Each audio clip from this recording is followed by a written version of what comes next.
नाज़रीन, भिरिया सिटी ऐं भर पासे वारे ॻोठनि मां अञा ताईं बरसाती पाणी निकाल नथी सघियो, जंहिं करे आम ज़िंदगी मफ़लूज बणियल आहे। तूफ़ानी बरसातुनि सबबि फ़सुल तबाह थियण सां गॾु चौपायो माल बि मरी वियो, जॾहिं त 20 खां वधीक ॻोठनि जे रहिवासियुनि बासरनि ख़िलाफ़ रोहिड़ी केनाल जी पुल ते एहतिजाजी धरणो हंयो। उन हवाले सां ॾिसूं था राणा अब्दुल सत्तार जी रिपोर्ट।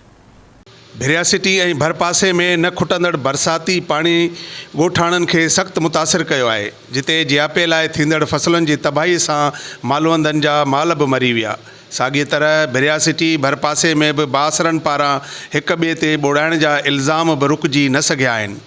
ताज़ो ई भिरिया सिटी जे 20 खां मथे ॻोठनि जे सवें ॻोठाणनि रोहिड़ी कैनाल जे पुल ते बासरनि ख़िलाफ़ सख़्तु एहतिजाज मुज़ाहिरो कंदे 2 कलाक धरणो हणी भिरिया रोड लिंक रोड बंदि करे छॾियो। मुज़ाहिरनि जो चवणु आहे त दरिया ख़ान जलबाणी मथां ढंढ नाले बाफ़े खे पाण मुरादो लॻल घारे खे बंदि करण जी कोशिश कई पई वञे, जंहिंसां वधीक इंसानी जानियूं ज़ाया थियण जो ख़तरो आहे।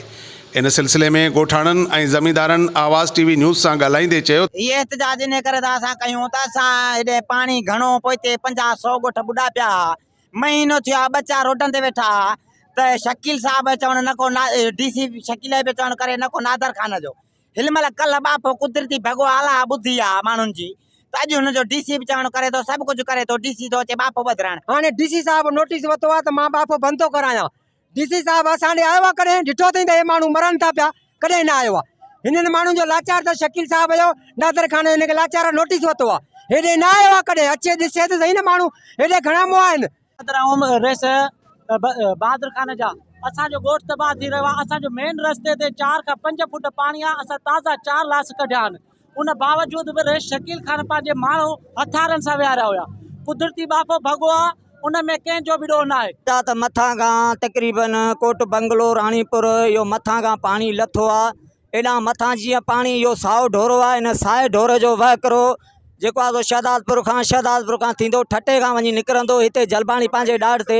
हे मक़सदु इहो आहे त 100 ॻोठ पाणीअ जे हेठि आहिनि, जंहिंमें माण्हू अलाए केतिरा मरी बि विया। हिकिड़ी नंढड़ी ॿार असांजो उहो बि ॿुॾी मरी वियो आहे। सभु पंहिंजे घरनि में हेठि अची हिकिड़ो चकर था हणनि न, केसि ताणी असां ईअं ॿुॾंदासीं पिया। पिंजल मेमण, आली मेमण, खरियर, नाइच, इन में बटाणी आहिनि, मंगरिया आहिनि ऐं खोसा आहिनि ऐं पलातिया आहिनि, कज़ाक आहिनि, तक़रीबन मला आहिनि, तक़रीबन 100-125 ॻोठ आहे, उहो पाणीअ जे हेठां आहे। हे जेको बाफ़ो पी रसबी साईं वारो, इन बाफ़े ते 24 कलाक जलबाणी साहिबनि चौकी रखी। जेका चौकी हले पई, हुन जा 4-5 माण्हू हथियारनि सां वेठा हूंदा हुआ। इहा हिकिड़ी साईं वारी शराफ़त हुई, जो साईं वारे ज़मीन साईं वारनि जी हर शइ साईं, पर चौकी हो पेजनि जो मथां बाफ़ो टुटे। साईं उहो बाफ़ो आख़िर पोयां प्रेशर ईंदो हुयो, नादर खान जलबाणी छा कयो जो पंहिंजनि बाग़नि मां, पंहिंजनि ज़मीनुनि मां झटा हणी, 4-4 झटा हणी, फुट जा 2-2.5 फुट जा झटा हणी, उहो हुन पाणी कढियो बाफ़े में। जॾहिं नादर खान जलबाणी पाणी कढियो, 4-4 झटनि जो तव्हां सम्झो त पाणी निकिरंदो, त उहो बाफ़े ते प्रेशर पियो, त बाफ़ो उहो विच मां टुटी पियो। बाफ़ो जेको भॻो आहे, उन सिलसिले में हिकिड़ी प्रोपेगेंडा असांजे ख़िलाफ़ु कई पई वञे, जंहिंमें कुझु अनासिर आहिनि जेके असांजे ख़िलाफ़ु इहा प्रोपेगेंडा करे कनि पिया त इहो बाफ़ो जेको आहे सो साईं हसन अली शाह या साईं मुराद अली शाह भनरायो आहे। कल्ह मां इन जी तरदीद बि कई त नादिर खान जलबाणी साहिबु जेको आहे, उन हिकिड़ो पंहिंजी ज़मीन तां पाणी कढण जे लाइ हिकिड़ो झटो हयो, जेको इन ई पाणीअ में विधो वियो ऐं जंहिंजी वजह सां प्रेशर अञा बिल्टअप थियो, 1 फुट जो झटो लॻायो वियो।